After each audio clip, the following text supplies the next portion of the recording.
কিছু বুঝে ওঠার আগেই ভক্তরা উন্মাদের মতন এদিক থেকে ওদিক, ওদিক থেকে এদিক ছোটাছুটি করছে। কিন্তু তারা কেন এমন করছে? প্রিয় বন্ধুরা, শ্রাবণ মাসের পুণ্যতিথিতে আজ দ্বিতীয় সোমবার, আর তার জন্য ভারতবর্ষের বিভিন্ন প্রান্ত থেকে লক্ষাধিক পুণ্যার্থী এসে ভিড় জমিয়েছে এই তারকেশ্বরের রাজপথে। প্রত্যেকে যাচ্ছে কোথায়? তারকেশ্বর তারকনাথের মাথায় জল ঢালতে।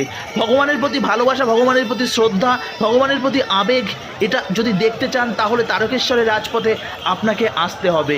এই যে দীর্ঘ যাত্রাপথ, শেওড়াফুলি থেকে জল তুলে ভক্তরা কিন্তু ছুটে চলে প্রায় 37 থেকে 40 কিলোমিটার পথ পাড়ি দেয়।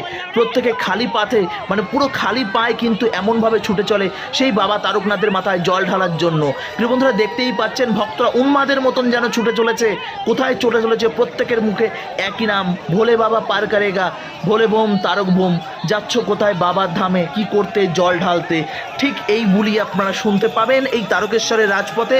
আপনারা যদি এই শ্রাবণ মাসের পুণ্যতিথিতে যে কোনো রবিবার এই রাজপথে যদি আসেন, আপনারা ভাবছেন আজ রবিবার, কিন্তু আমি সোমবারের কথা কেন বলছি আপনাদের বুঝতে একটু ভুল হচ্ছে। কেননা রবিবারেই প্রত্যেকে শেওড়াফুলি থেকে হাঁটা শুরু করে, অনেকে তো শনিবার থেকেও হাঁটা শুরু করে।